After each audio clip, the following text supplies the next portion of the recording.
Welcome to the Hedgineer Podcast, hosted by Michael Watson. Hey everyone, and welcome back to the Hedgineer Podcast. I'm your host, Michael Watson, where we talk about data, AI, and technology within asset managers and hedge funds. And so for this week, we have a crowd favorite, special guest Lucas Rooney returning to the show. We go into what's the role of AI when building out a hedge fund technology platform from a person that's like deep in the weeds in it right now. And then talk a little bit about like how incentive structures for organizations can change when the IP and the knowledge can very quickly get instilled into the organization and then use in order to be able to leverage that. Awesome episode. The guy's a great thought leader, a really good friend, and I hope you enjoyed it as much as I did. Lucas, you're starting a fund. I know we're going to kind of like segue into that, but like I'd love to just bring it out in the open, man. It's exciting stuff, dude, going from 0 to 1. What's it like? What can you tell us about it? It's been very interesting. I am learning an incredible amount about the things that really matter that in an investor seat one might take for granted, or in a technologist seat they might take for granted, or in an operations seat, like kind of seeing the picture from the top down and coming to appreciate just like the level of kind of complexity that exists, both in terms of like putting all of the different pieces together and sequencing of different things, and then also just like running an organization that's more than like a couple of people in a broader company or whatever, but actually like dealing with, teams of people. Which has been fun and challenging and interesting. And, I've learned a lot, and, it certainly takes up pretty much all of my waking hours. So, yeah. So I was going to ask you, what are you going to do for vacation then at the end of the year? But this sounds like maybe not 2025. No. I am going to Boston this coming weekend for the retirement party for the man who helped me get into college. That's awesome. Guiding wilderness trips for a number of years. So I'm excited to go see him and celebrate him. But, going to Boston for 48 hours is not exactly a, restful vacation. But it'll be awesome. I mean, who is he? He's this guy that like changed the trajectory. So he's an older gentleman. He in his youth had guided canoe trips when he was, a kind of like grade school teacher. And then he got into academia after living overseas for a while, and then getting a PhD at Stanford. And so he stopped guiding wilderness trips probably like in his 30s, like maybe mid 30s. Was a very successful academic, became a dean at Boston University. Was in that role for 10 or 12 years or something. Kind of like he's been pseudo retired for the last 5 or 6 years, like teaching a couple of classes and advising some PhD students, but he's finally formally retiring. And so, he's having a pretty decent sized gathering of friends and family from all over the country, and presumably some international people too. So yeah, it'll be really nice to spend time with them and celebrate him. Awesome. I don't spend that much time in Boston. Like I've been there a couple times for conferences. Seems like a great city, but I don't get there as much as I thought I would after I moved from Chicago to New York. I thought like, oh, Boston's like you casually go there on weekends, but that never happened. Yeah, it's like a 3.5 hour train or something like that, which is remarkably not inconvenient, but it's, the city sucks you in. Totally. Yeah. So let's go back to the fund, right? Like it's awesome that you're doing that. Like I don't think there's been a bigger like champion for like some of the stuff that you're doing from the sidelines is myself. I think it's pretty awesome.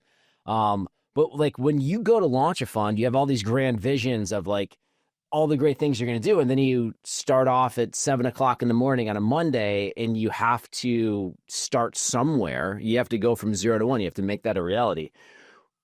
Knowing that you're like, I don't know, several months into this right now, like where do you even begin when you say like, hey, like I want to launch something and do it on my own? Yeah, I think, the process starts with making sure it's not a bad idea. Like going and properly diligencing the thing. And there's kind of a few elements to that. There's obviously like people in your personal life and that sort of stuff. But then it's like, what are the types of talent that you want to get? What are the types of allocators you want to work with? And do those two groups of people think that what you're doing is like interesting and compelling? And if the answer is yes, then great, it's worth a shot. And if the answer is no, then, back to the drawing board, I guess. But, I kind of spent a number of months really kind of diligencing, the plans that I had and the vision that I had. And, I certainly didn't have like every component of it super fleshed out at that point, but it was really like, this is a need that I think exists in the world, or an opportunity that I think exists in the world. And, kind of going and getting feedback on that. And then it's, then you have to put the pieces together. And it really starts with kind of foundational things. And a lot of that is, on the technology side, which we'll obviously like speak a lot more about, but, also on the relationship side and recruiting side and all of that sort of stuff. So for us, like really the core focus on the like day-to-day building has really been laying the foundation of core technology.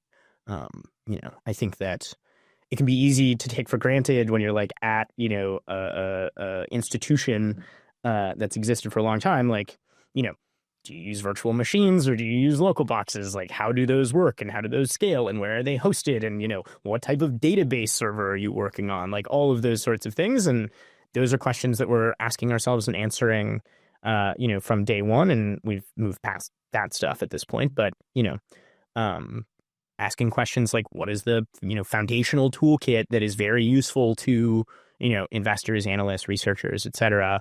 What does the vendor landscape look like? Who are the kind of like top vendors for each of the verticals of things that you really care about?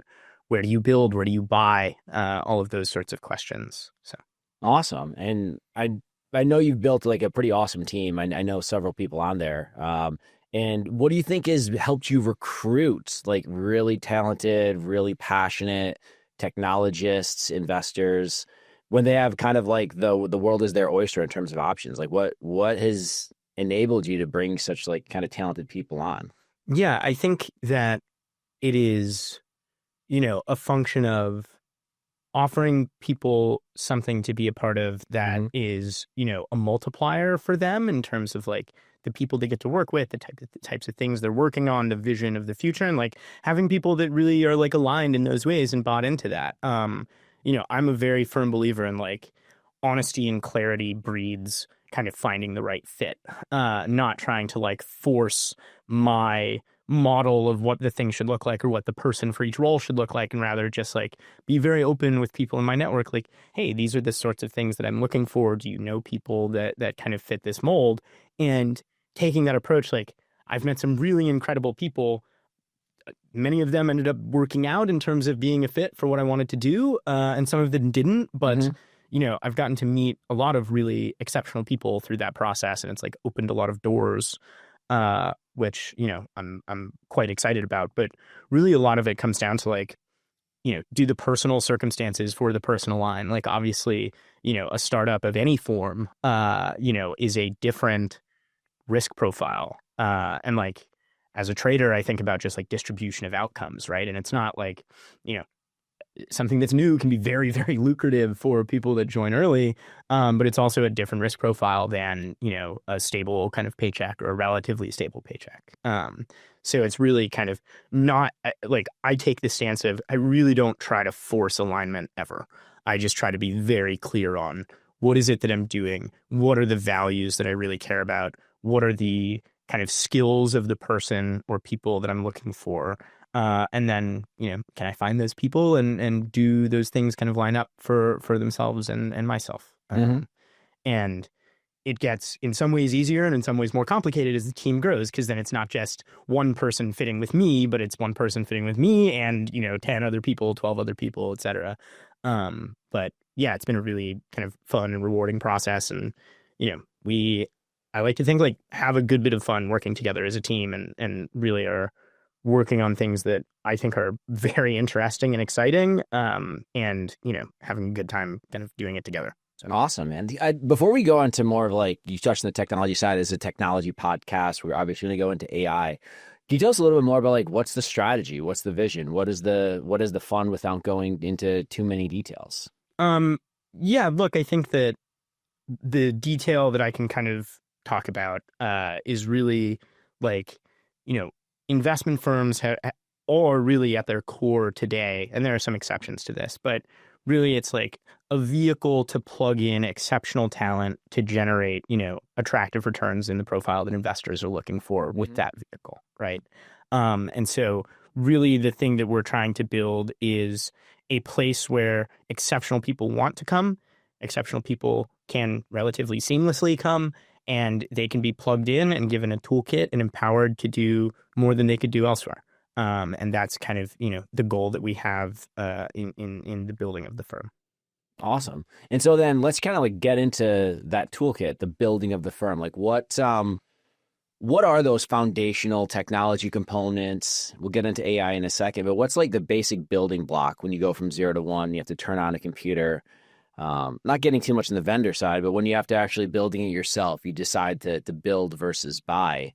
What are those things that you're thinking about when it comes to building? Yeah. So look, there's like the environment and the actual like computer that you plug into, in terms of like virtual machines and things like that we talked about.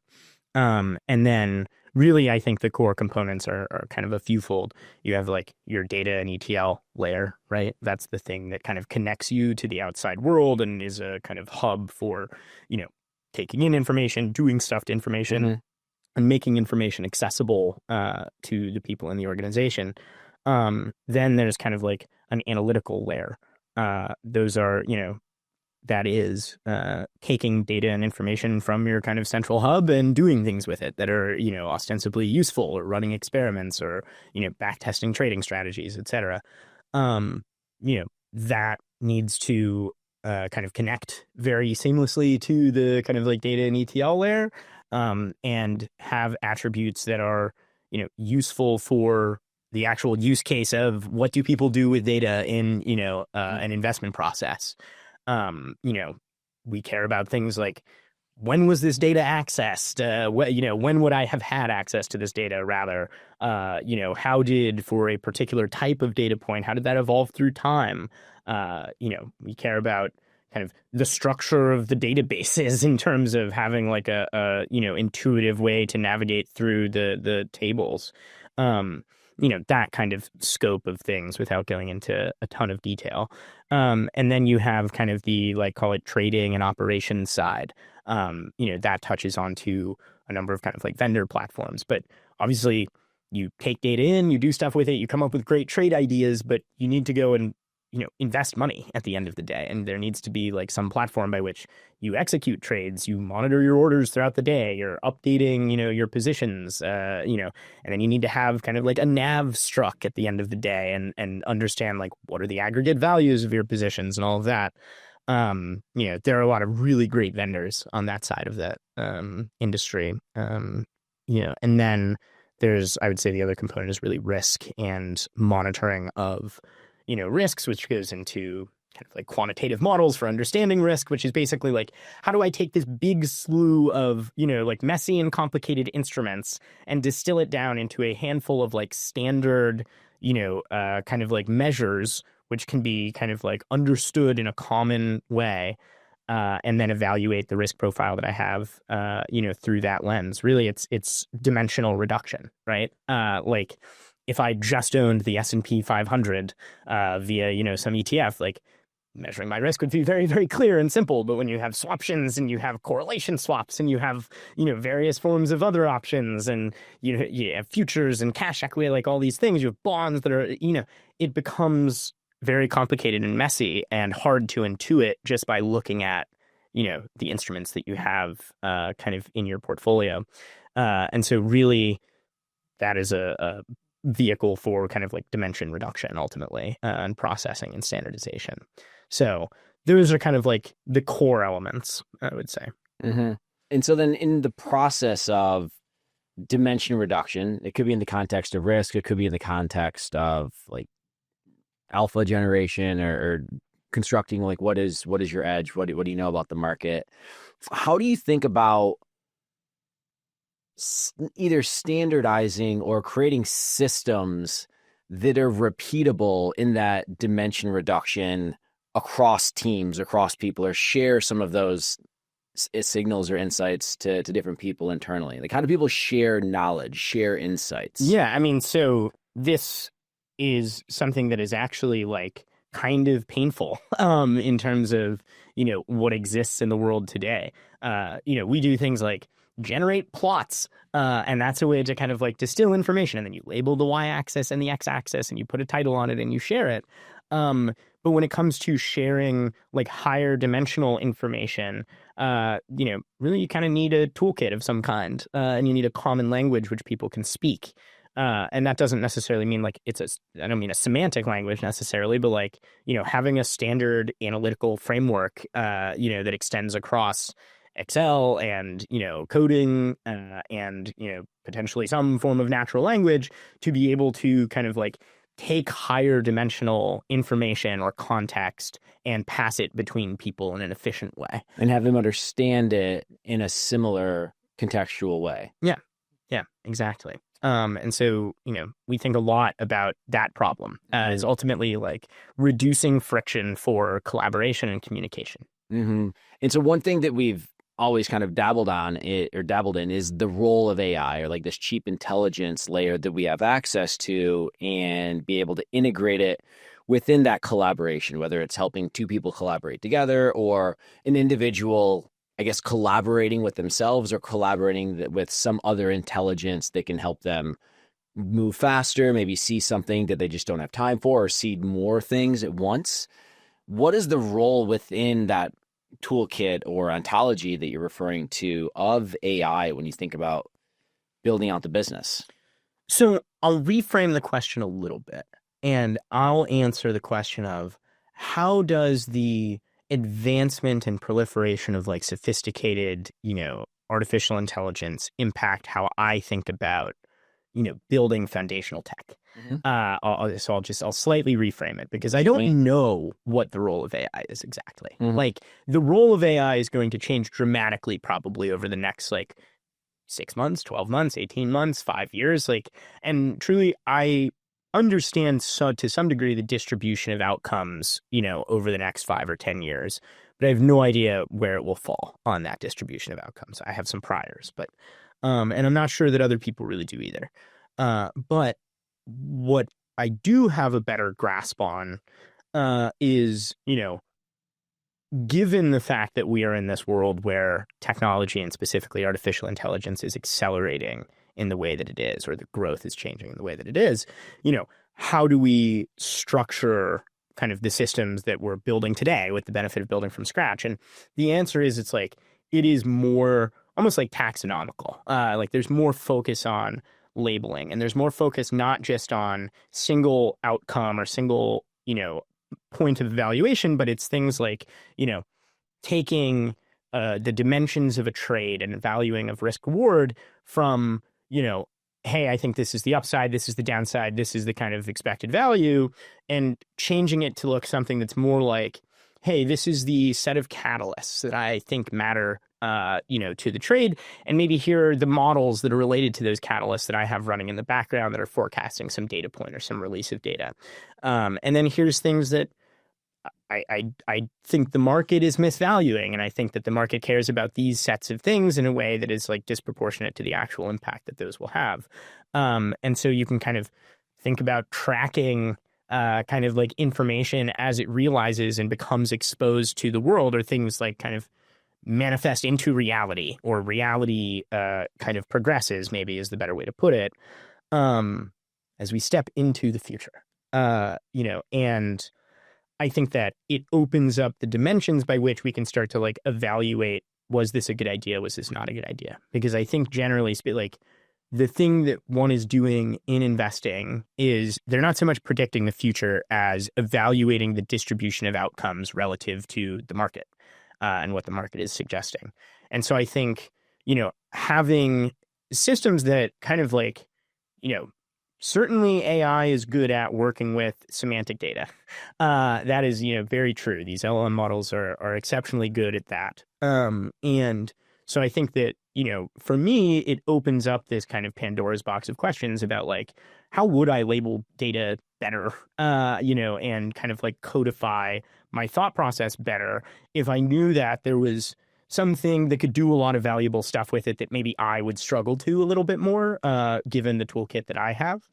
And, as it turns out, some of those things are actually like less frictionful than I thought they were, and potentially more valuable even without some sophisticated AI or LLM, just to my own human learning process and to, the process by which, I share information with other people and they learn, and we kind of like compound IP together.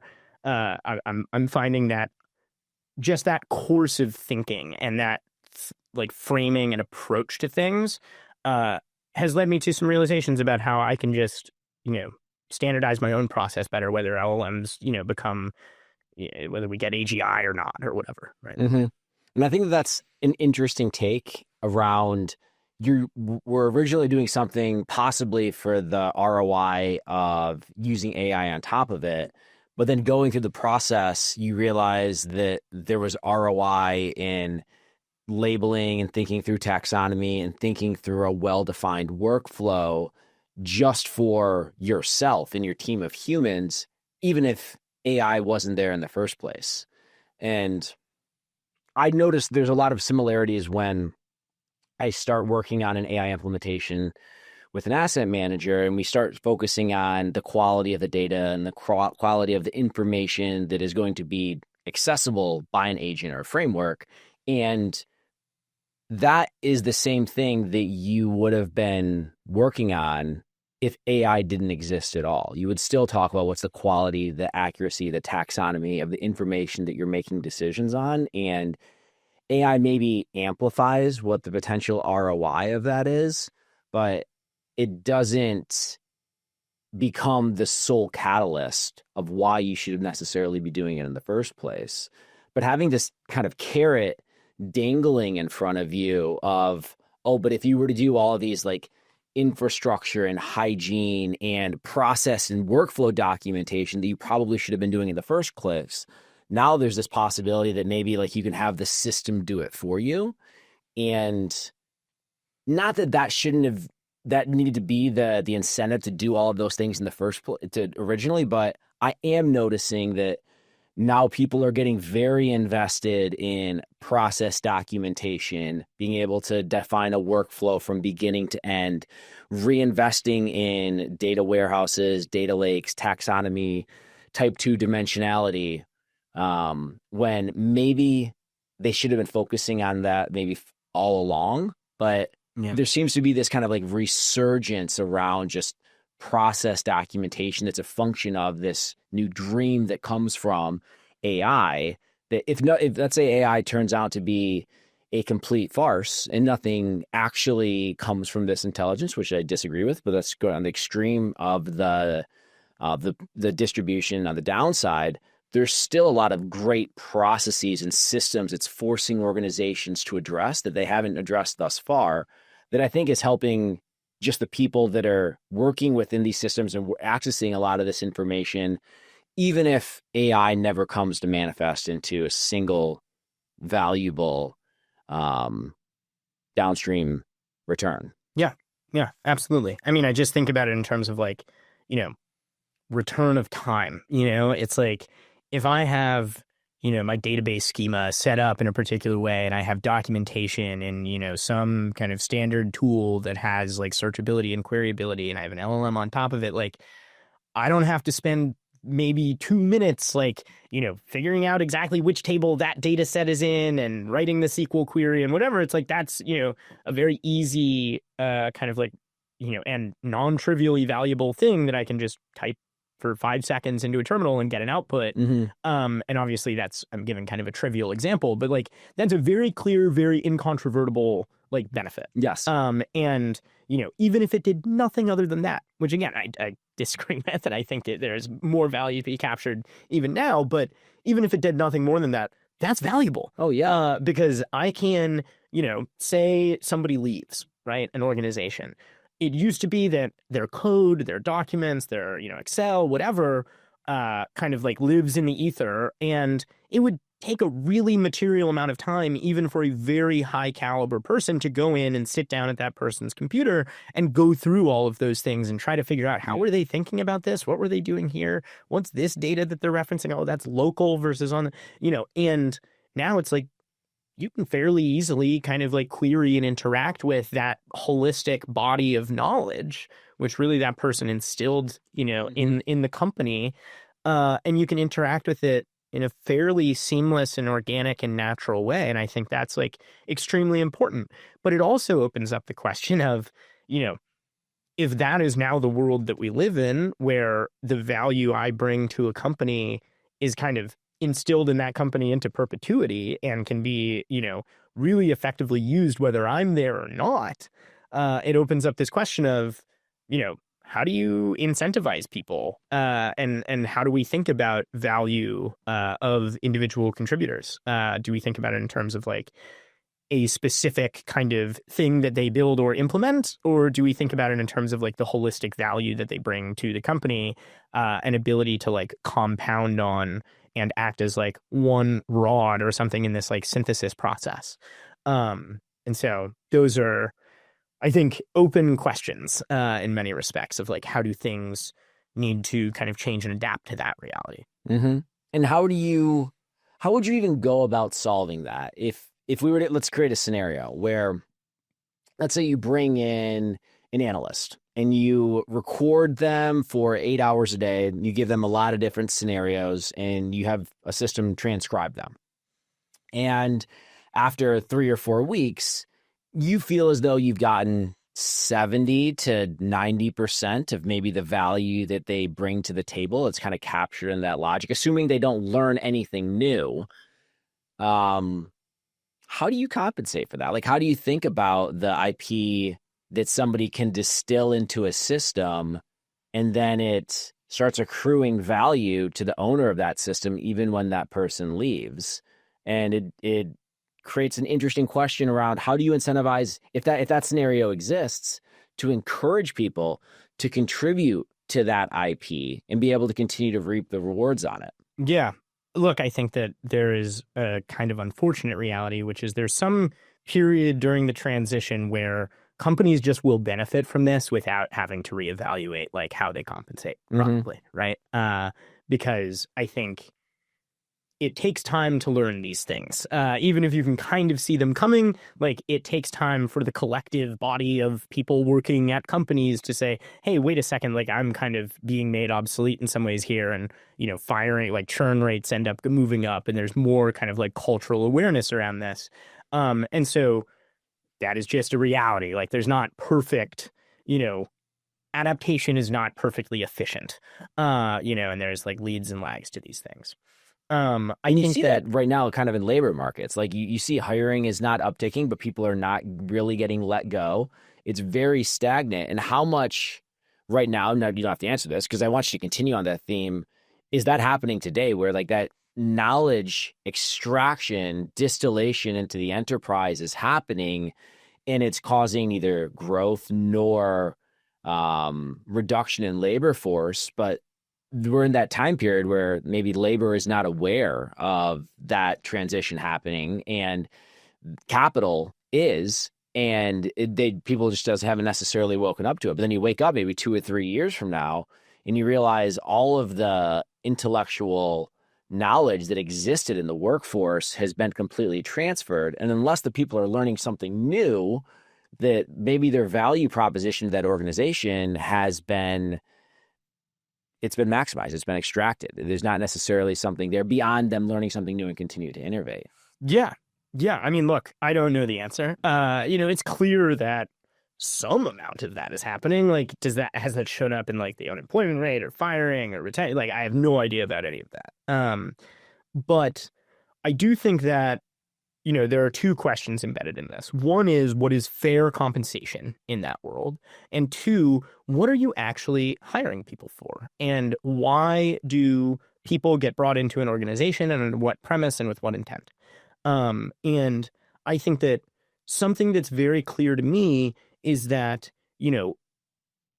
hiring people because you think they will be very, very valuable at synthesizing and compounding on intellectual property and a like force multiplier on the team, et cetera, is clearly like that's kind of the direction that things are moving. Like there will be more value placed on that probably as these kind of more perfunctory, quote unquote, commoditized functions, become, properly kind of codified into these institutions. But I think for at least some period of time, and probably for a while, and no matter what happens with AI, it will remain the case that, the ideal way to bring people in to an organization, at least one where you want to be lean and there's value to innovation and there's value to kind of like individual kind of synthesis and an individual brings value by participating in the system, not just by executing on like perfunctory roles or tasks. The ideal hire is somebody that kind of can do that synthesis, can do that compounding, and also bring some revenue generating kind of ability to execute on something perfunctory or checks boxes in terms of, hey, this thing needs to be done and we just need somebody to do it. And so, ideally somebody can do both. And that's kind of like, I think, an ideal hire in many respects because you both get the boxes that you need checked, but then also you have some upside in terms of the symbiosis with the organization. And the person has capacity to grow and develop and change and create more value. So I think that, we're just kind of going to continue shifting along that distribution of which side of that equation is more valuable to firms. This, I think, has been a trend that we've been on for a while as, there is less demand for perfunctory tasks. Mm-hmm. There's still plenty of demand for it, but, it is marginally less today than in 1920 as technology has progressed.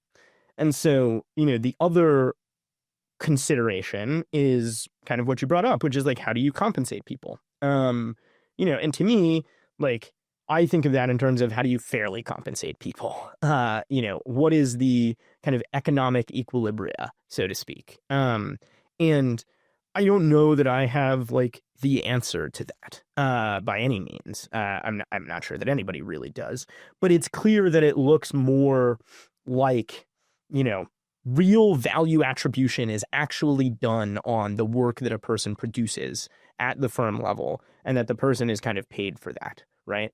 I think hedge funds are actually like kind of in some ways like on the cutting edge of this in terms of, getting paid a percentage of your P&L. Like that wasn't even true. That wasn't universally true in the industry even like 15 years ago. It's still not universally true. But, there's more push in that direction. And that's in part because, hedge funds generally make a lot of money and it's very competitive, et cetera, but it's also kind of because P&L is very easy. It's very legible.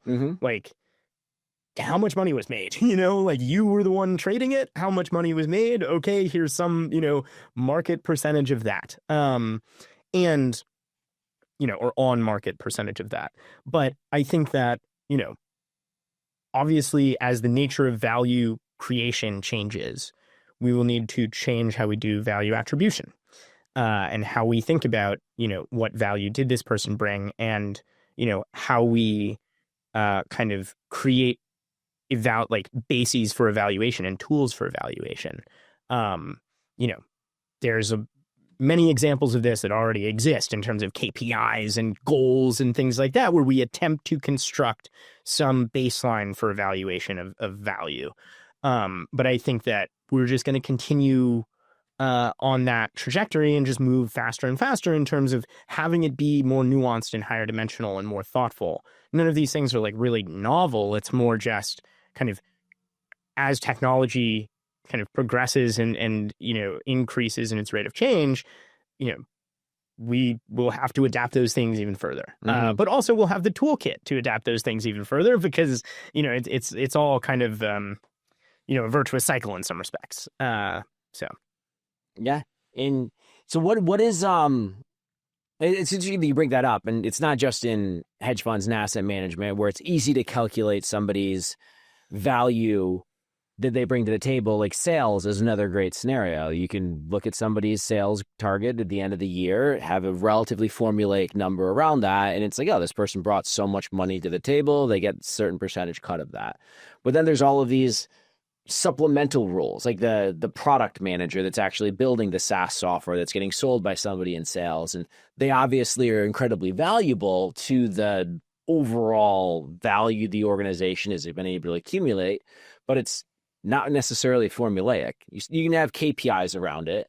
And it's also pretty much, and that's true for most software engineers, most developers within an organization, that measuring their value attribution at the end of the year is best done by having hopefully a really good manager that advocates for them based out of a bonus pool or based off of like a budget that they can have. And then they go and fight for their team internally, but it's dependent upon a effective bureaucratic structure. And that's the best humans for the most part have been able to accomplish. And so the question is, why is it based around a bureaucratic structure? And the answer is people are the best tool for synthesizing high dimensional, nuanced information. Right? Exactly. That manager has just taken in lots and lots of data over the course of the quarter, year, or month, or whatever, and has like built a model in their mind for this is the value that this person has brought. And that's everything from what's their attitude like day to day? How do they interact with other members of the team? Like, did they help in, a recruiting process? Or, hey, do people that interview with them tend to be slightly more likely to end up joining the company? Like, there's all these things that are very subtle that maybe won't show up in just like, rigidly quantified kind of KPIs that are pre-established. Like, the classic one is like engineers. Lines of code is a horrible KPI for how you compensate people, right? It's a terrible incentive structure. And so, the point that I'm really kind of getting at is, as machines start having more ability to do the role that humans are really ideal for right now, which is synthesize information that's super high dimensional and super nuanced, what do those tools look like? How do we offload to the computers through time? Like, it's not going to be 0 or 1. It's like there is a continuum as these things evolve. And again, I don't have answers for these things, but this is just stuff that's really worth thinking about. And doors are opening today in terms of how we approach those things that certainly didn't exist 5 years ago. And I think that's super exciting. Not only because, I think the tech is very cool, but also because I think anybody that's worked at an organization where some people get paid, off of a single line item and some people get paid off of this very nuanced stuff, or forget that. Anybody that's ever had a manager that determines their bonus and had a manager that is anything less than generous, can tell you like people are good at synthesis, but they're also really biased. And there can be like tons of problems with putting decisions in the hands of a bureaucracy. And computers obviously have their own issues and there's issues with the model training and whatever, but like, you can imagine a world where some of the negative components of humans managing that sort of stuff kind of go away as computers take over more and more of it, and the models take over more and more of it. Totally. Your example of lines of code is an interesting measure, and I got a funny story. So I used to work with this guy. Let's call his name Sam, and he was a data engineer that was responsible for helping data scientists be effective at like getting in data, being able to like navigate database systems, and also like helping them with code. And these data scientists, for whatever reason, really struggled with Git and checking in their code. And so eventually he's like, hey, like I need to do something. And so he would write a process that would look at all of the diffs on their file system and then just commit that in a daily basis. And he used his username.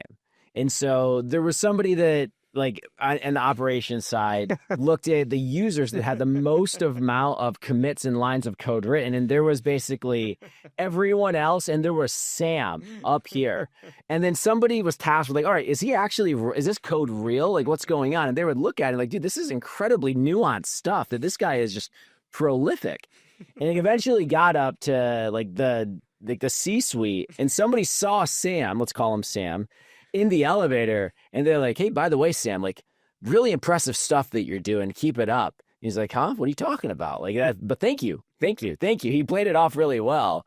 And then somehow I got back to him like, hey, man, you've written more code than pretty much anyone else in the entire technology organization, of a very high-performing technology organization. Like, good job. And he just walked away thinking, like, dude, what are they talking about? And then he went to the internal GitHub, and they look at his name, and they see contributions like, oh, I get credit for like this team of 10 different data scientists that are working around the clock. And it's basically all this one metric getting accrued to me. And that's one example where, I don't know, maybe the AI would have missed that. Maybe it is really prolific, but the bureaucracy, they didn't quite catch that one. Yeah. No, that is hilarious. Yeah. Look, and all systems will end up being flawed in some way. That there's no question about that. The question is just, as technology evolves, how do we as people, and more than we as people, how do the organizations that we as people build and interact with and participate in, how do those evolve? And how do we, as the actors kind of that, are engaging with those organizations, like push to change them? And that's really kind of the most interesting problem set and question to me. Totally. And so like, we're kind of like talking about like what's next with AI and what are the ways it can affect incentive structure, organization structure, how people are incentivized to contribute to IP. But what are the things that we don't have in place right now? Like the systems that don't exist yet, or like the workflows or processes or human behaviors that we don't have right now that's kind of limiting the ability for us to kind of manifest this world that you've been describing? There's many that I could name and many that I have no clue about, but Sure. I'm sure exist. I think one of the things in my world is, in terms of how to, like, if you needed to teach someone process, like, you don't teach them process by just showing them outcomes. You teach them process by showing them all the hypotheses you didn't run and all the reasons that, hey, thinking about this in that way is actually wrong. Here's how you think about it, in a better way. And you're engaging with both like the positive space of what you actually do and the negative space of all the things you didn't do or considered doing or did a little bit of and then decided to go another direction. And like most of my time, at least, in terms of coming up with trade ideas or, building out a model of some kind or whatever, really is spent on bad ideas. Really, it's spent on, hey, what about this? Like, could this be explanatory of that thing? Or could this be a trade that might exist somewhere? Or, hey, is that a relationship that exists? But, by running all of those hypotheses, maybe 5% are valuable and 95% are, lead to kind of like no outcome. But there's a lot of value still in those 95% because it refines my model of what works and what doesn't. And I think that like a lot of the negative space, are things that really aren't captured at all. And so I don't, have great answers for exactly what that looks like in every dimension. In analytical and trading space, like, this is something I think about a lot, and I think there are kind of like interesting ways to engage with this, but that is the sort of question that I am asking myself right now. Totally. I mean, it's awesome. I haven't really thought about it that way. We capture all the things that we do pretty effectively because they happened, but we don't capture the things that we didn't do, or the things that we started to do and decided to pivot away from and took another direction. Yeah, I think about like, if you think about P&L as a signal on skill, right? Obviously, given like a large enough data set, you can pretty clearly arbitrate that. But certainly if you have models that can decompose things and whatever. But actually, like, you have to take into account like what your prior is on what should have happened. Like, given the things that they knew at time t-1, and given what ended up happening at time t0, what was performance, and kind of constructing an a priori view of, if they were talented, what should performance look like given what occurred? And if they weren't talented, and then there's obviously a continuum of that. Obviously, P&L as a linear measure is still like a very powerful indicator and is, the best single one that we have. But there's obviously more than just that, right? Even really talented investors lose money sometimes. And the question is, do they need to work for you for 7 years before they can lose money for you to conclude they're talented? And those are questions that I think are really material to the industry, right? In terms of like, people getting very big buyouts and then coming in and like, do they make money in the first year? Like that, those are, things that are very material. But it comes back to, kind of this idea of like negative space of, hey, given this type of strategy, given this type of portfolio that you're running, and the fact that, yeah, we can draw from the 99th percentile or the first percentile of the distribution of outcomes, how did you actually perform? And opening up this kind of like higher dimensionality of, trading performance. Mm-hmm. How do you capture that? Do you ask people to type in more words on their keyboard to capture their decisions that they don't do? Do you ask them to say it out loud and transcribe it? Do you change their workflows? Like it's not easy to capture something that naturally doesn't exist. Well, I think, and I'm not going to get into like super specific details on this, but I think that, the question is not how do you perfectly capture it? The question is, how do you expand the dimensionality of your validation set? So if take an example. I have some trade or some portfolio manager. I know nothing except for every 6 months I get a snapshot of their P&L. Mm-hmm. There's some information there. There's not that much information there, right? And it takes you a long time to learn anything from it. Now all of a sudden I get a snapshot every 3 weeks. There's more information there for sure, but there's still not tons of information. It still takes quite a while, right? Now I get information every minute. Okay, now like it still takes a while to evaluate properly, but there's more information. I can do more with this, right? And that's obviously like frequency, not dimensionality. But, if you start to think about, hey, what are the things that went into this trade, right? What are the catalysts? What are the, forecasts? What are the whatever, and say, okay, like these are components of the decision that you made to put on this trade. How did those realize? And how did your P&L realize relative to the way that those realized? And you're kind of like starting to split the dimensionality that you have on which to evaluate people, right? And so that's kind of like how I might think about it, is really giving yourself a bigger surface for validating what is ultimately a hypothesis test of, does this person or does this strategy or does this trading idea, is this profitable over the long term? Is the Sharp that I think this thing has actually the Sharp that they will realize in the future? And that is really the core question that any person involved in trading or portfolio management or running a fund, like that's the question that they're trying to answer when it comes to, trades. We've been rolling out a lot of MCP servers in our clients' environments, and it's not like MCP is special in and of itself, but what's been really cool is all of these different AI clients, like the ChatGPT or Anthropic Desktop or Hevia or Cursor, they all can allow you to plug in your own MCP server. And so it makes it really easy to start distributing data to some of these clients and meet a user where they are. And it's been like pretty awesome to see. And I've started building my own MCP servers for my existing workflows. And so I'll have an MCP server that connects to my DocuSign for sending out contracts or offers or contractor engagements or NDAs. And then one that connects to my QuickBooks. It also connects to my email and then connects to our project management tool.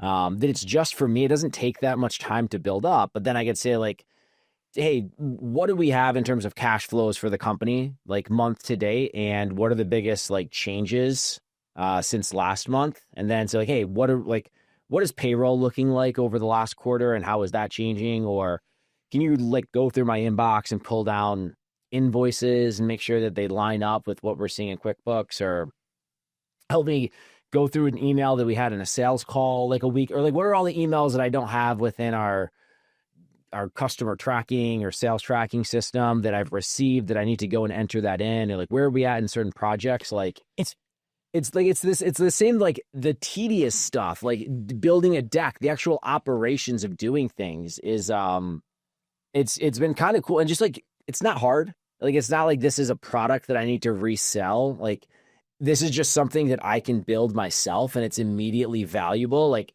it's irrefutable that now it's faster for me to do these things than it otherwise would be without it. In the same way that you're saying it's faster to write some of these queries just by talking to the system that can construct the SQL, go to the table, execute it, get the results in a tabular format, and then just put that into text and contextualize it to make sense for me. It's not rocket science, but it's just these things are starting to come together and they're getting rid of just the things that it sucks to sit down and write. It's healthy to sit down and write like a 15-page deck, force yourself to synthesize all these complex ideas, but you've already done the hard work. And then having something that can come and just, hey, the data's in your QuickBooks. Like, yes, you can go and do all these different group buys and go to like the profit and loss statement and do drill downs and find what the changes are. Like those BI dashboards, like they exist, but being able to just get the information that you want based off of what you're asking for and the data that you're confident is right, and this like this intelligence layer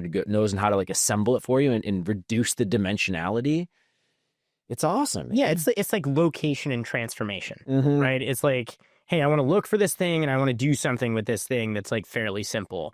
Oh, totally. Because I mean, I'm still the worst, but like I don't follow everything that's going into the general ledger in QuickBooks, and so like we spend a crazy amount of money on random SaaS software that we subscribe to, and it's oftentimes my fault. And then we start not using, for example, Perplexity or Anthropic's Teams plan. We were still just using the API console. So there's all these just like $50, $50. But like having this, like a tool that you can just go into the same chat for like, hey, what is did the client sign all the NDA, like all these different NDAs that we might have to have as we do early contract negotiations so we can share data, or all the different spend that's happening month over month, and give me access to all those and say like, hey, like what's going on month over month? Are these NDAs signed? Like how many offers outstanding? Like what's budget for next year? Like in a combination of just separate chat threads that I don't have to go to application or dashboard to dashboard. And it's not like a perfect workflow with all the charts, but it's just I can go and ask. I know that I can go to one place to ask a question. I can get an answer back that I'm pretty confident in. Really refreshing. And that's not even a product. That's just something you kind of put together in a weekend. Yeah. It's a cool time, man. Yeah. So, hey, dude, Lucas, with that, love you coming on the episode. Like, absolute thought leader and truly genuine friend. Welcome back here anytime. And with that, I want to thank everyone for joining in. Again, I'm your host, Michael Watson. This is the Hedgineer Podcast. We talk about technology, data, AI, and asset managers and hedge funds. You can follow us on YouTube, LinkedIn, Twitter, or TikTok. And feel free to subscribe to the podcast on Apple Podcast and Spotify. Till the next episode, I'll see you later.